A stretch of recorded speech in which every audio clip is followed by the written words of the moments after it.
kure ntabwo ariko gupfa. Kubaho nabi bijya bigira iherezo. Ntutinye nukuka umutima. Mu ijuru hari Imana ihindura amateka. Mu ijuru hari Imana ikuraho igisuzuguriro. Mu ijuru hari Imana ikuraho igitutsi. Mu ijuru hari Imana ihindura ibyanze guhinduka. Mu ijuru hari Imana itanga amahoro. Hari Imana itanga agakiza.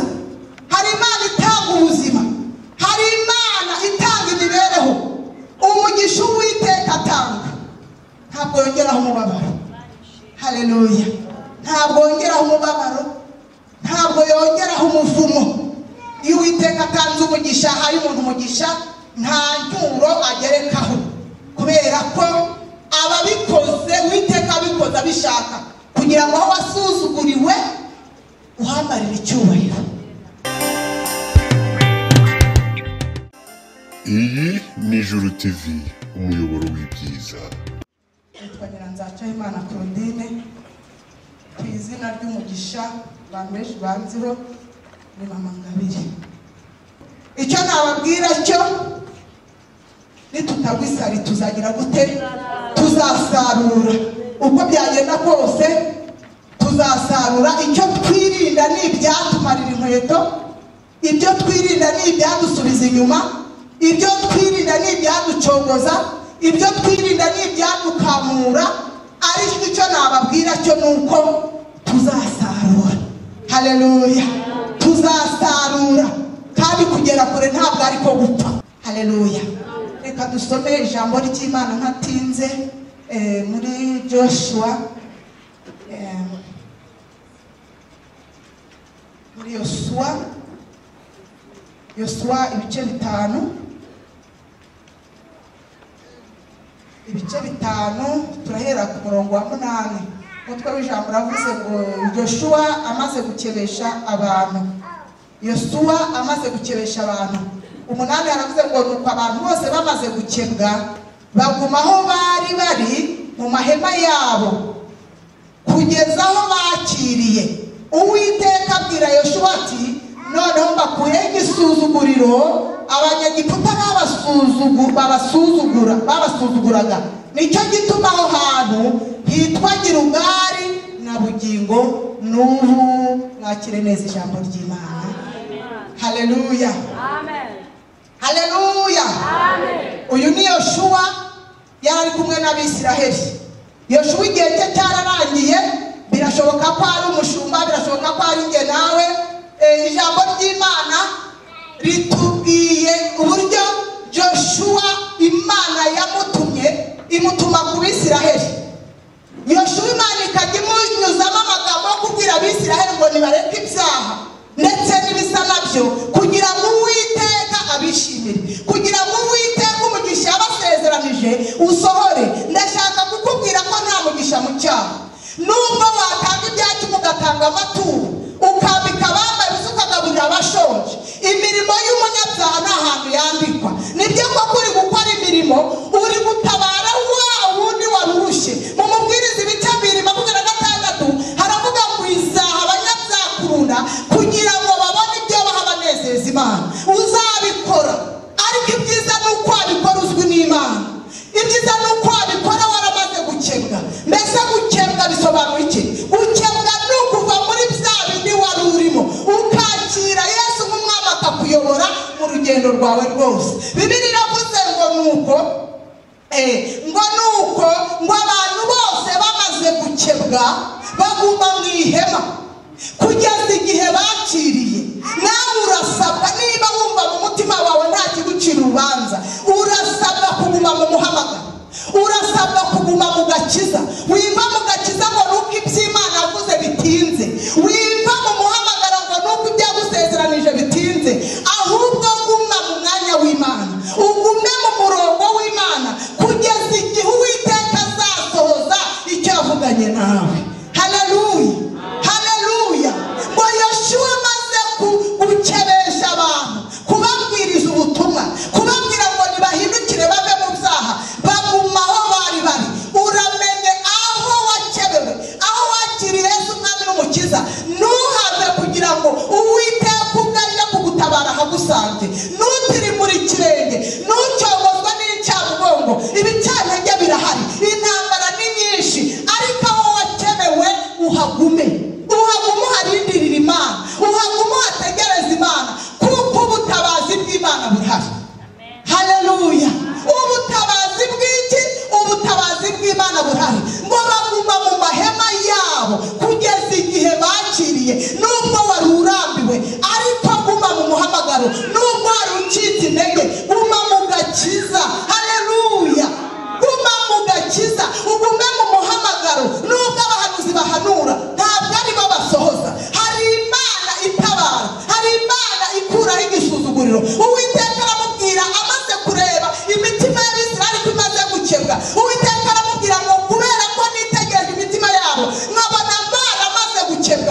igisuzuguriro. Abanyegiputa bagusuzuguye, Imana ije kugukuraho igitutsi, ije kugukuraho umuvumo w'ubukene, ije kugukura, Imana ije kugukiza igisuzuguriro. Haleluya, haleluya. Imana ije kugukuraho igisuzuguriro. Aya magambo Uwiteka yabwiye Yoshua ubwo yitegereje abantu, yamara kubitegereza akabona koko hari aho bavuye, akabona koko hari ibyo baretse, akabona koko hari ibyo birengagije. Birakwiriye ko nawe uyu munsi hari ibyo wakwirengagiza, birakwiriye ko hari ibyo wakwiyaka, kuko Uwiteka aje kugukuraho iki? Kugukuraho igisuzuguriro. Haleluya. Ntabwo igisuzuguro ari uko waba ukennye, ntabwo igisuzuguro ari uko waba udafite amafaranga, no kuba icyaha cy'ubusambanyi cyarakunaniye ni igisuzuguro cy'abadayimoni, no kuba kunywa inzoga byarakunaniye ni igisuzuguro cy'abadayimoni, kuba uri umushomeri utagira akazi icyo ni igisuzuguro cy'abadayimoni, kuba Imana yagusezeranyije ukaba utararubona icyo ni igisuzuguro cy'abadayimoni. Icyo usabwa ni ukuguma aho wakerewe, aho wakiriye agakiza, ubundi Uwiteka akahagusanga agukuraho igisuzuguriro. Haleluya. Niba ari muri Salowamu uhahagarara uhategerereza Imana. Nta muntu utegereza Imana hanze, kuko hanze ni habi. Hanze hazaba imbwa n'abarozi, abakunda kubeshya bakabikora, abajura bo nibo bazaba hanze, nibo baramaze gukebwa. Rindirira Imana aho wakerewe, rindirira Imana aho wakiriye agakiza, rindirira Imana aho wakiriye Yesu nk'umwami n'umukiza. Ndashaka kukubwira wowe ufite igisuzuguriro, hari Imana ije gukuraho igisuzuguriro, hari Imana ije kugukuraho igitutsi, hari Imana ije kuguhindurira amateka, hari Imana ije kugushyira inzira aho wabonaga ntazihari, hari Imana, hari Imana. Haleluya, hari Imana. Imana ije kudukuraho igisuzuguriro, ije kugukuraho igisuzuguriro wa mukobwa we. Birashoboka ko hari ibyakunaniye, birashoboka ko hari ibyakuyobeye, birashoboka ko hari ibyagucanze. Kura amaso ku bantu, werekeza amaso ku waguhaye agakiza, werekeza amaso ku wagusezeranije, werekeza amaso ku wagukuye muri biriya byose, kuko umugisha Uwiteka atanga nta muvumo, nta n'umubabaro. Haleluya, haleluya, haleluya.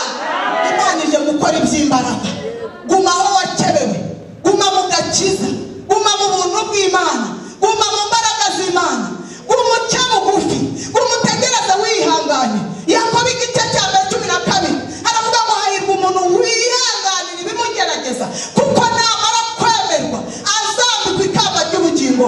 Aho wasebereye, aho wambariye ibigunira, aho ngaho niho Imana iri kugukurira igisuzuguriro, kubera ko irahazi ngo yitegereje Abisiraheli, irabamenya, imenya uko bameze. Nawe irakuzi kandi izi uko umeze. Haleluya. Mu Befeso ibice 3:20 haravuga ngo ibasha gukora cyane ibiruta ibyo usaba n'ibyo wiganyira, nk'uko imbaraga ziri muri we zikoreramo ziri. Haleluya, haleluya, haleluya. Wizere Imana ishobora byose, uyizere kuko ivuganye nawe, kuko ivuganye nawe kwije kugukuraho igisuzuguriro. Kurira kwa kurarira, ariko mu gitondo ukavuza impundu. Mana yo mu ijuru, Data wa twese, uri Imana y'amahoro, Imana idahinduka. Turi imbere y'amaso ya Uwiteka. Ijambo ryaratubwiye ngo nuko Abisirayeli bamaze gukebwa baguma mu ihema kugeza igihe wabakuriyeho igisuzuguriro. Natwe dusabye imbaraga zo kuguma mu gakiza, dusabye imbaraga zo kuguma mu muhamagaro, dusabye imbaraga, dusabye imbaraga. Mana tubera imbaraga kandi tubera inkomezi, kuko twizeye tudashidikanya kuri Imana ikuraho igisuzuguriro, twizeye tudashidikanya ko uri Imana ihindura amateka. Ngaho iri terana nirihabwa umugisha nawe, kandi ubamucitse intege umusubizemo imbaraga, wongere umuvomere Uwiteka, n'udusige turi imbere yawe, kandi tuhamye tudashidikanya ko uteraniza ubwoko bwawe usa. Mu izina rya Yesu Kristo ukora iby'imbaraga muri iri teraniro. Urakoze, turagushimye, tugukomeye amashyi kubera ko uri Imana yo gukomerera amashyi n'amateka byose mu izina rya Yesu. Amen. Bana biriya Mana ndabikweretse, uzabikorere kwiyubahisha. Biriya Mana ndabikweretse, uzabikorere kwiyubahisha. Biriya we, biriya Mana uzabikorere na biriya we na biriya mana ndabikweretse uzabikorere na biriya we na biriya mana ndabikweretse uzabikorere na biriya we na biriya